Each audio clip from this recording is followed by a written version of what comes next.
بسم اللہ الرحمن الرحیم۔ السلام علیکم۔ غار ہرا ہسٹری ان اردو پارٹ 3۔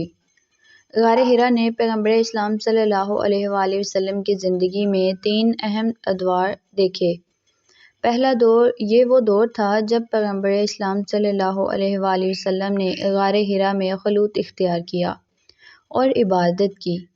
دوسرا دور یہ وہ دور تھا جب پیغمبر اسلام صلی اللہ علیہ وآلہ وسلم کو اپنی پہلی وحی ملی تھی۔ تیسرا دور یہ وہ دور تھا جب پیغمبر اسلام صلی اللہ علیہ وآلہ وسلم نے اپنے صحابہ اکرام کے ساتھ غار ہرا کی زیارت کی تھی۔ غار ہرا ایک یادگار مقام ہے جو پیغمبر اسلام صلی اللہ علیہ وآلہ وسلم کی زندگی اور اسلام کی تاریخ کی یادگار ہے۔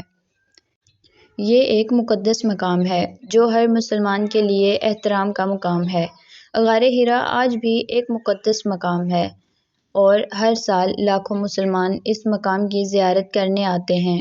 یہ زیارت ایک عظیم سعادت ہے اور یہ ہر مسلمان کے لیے ایک فرض ہے۔ غار ہرا کی زیارت کے لیے کوئی خاص ضوابط نہیں ہیں، لیکن یہ ضروری ہے کہ زائرین احترام کے ساتھ پیش آئیں۔ زائرین کو غار ہرا میں داخل ہونے سے پہلے اپنے پاؤں دھونے چاہیے اور خاموش رہنا چاہیے۔ غار ہرا کی زیارت کرنے کے لیے کوئی خاص وقت مقرر نہیں ہے، البتہ رمضان المبارک کے مہینے میں یہ زیارت زیادہ ثواب والی ہے۔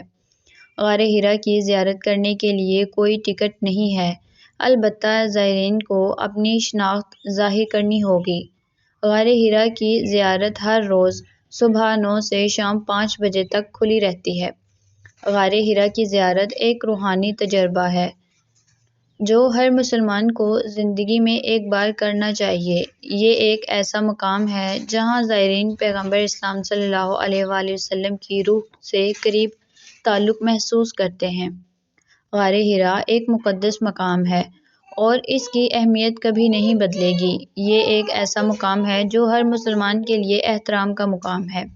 غار ہرا کا مستقبل روشن ہے اور اسے مستقبل میں بھی لوگوں کی زیارت کا مرکز رہے گا۔ یہ ایک ایسا مقام ہے جو ہمیشہ اسلام کے پیغام کو زندہ رکھے گا۔ تو فرینڈز، آپ کو یہ سٹوری کیسی لگی کمنٹس میں مجھے ضرور بتائیں۔ ویڈیو پسند آئی ہو تو لائک شیئر کرنا مت بھولیں۔ Thanks for watching. اللہ حافظ۔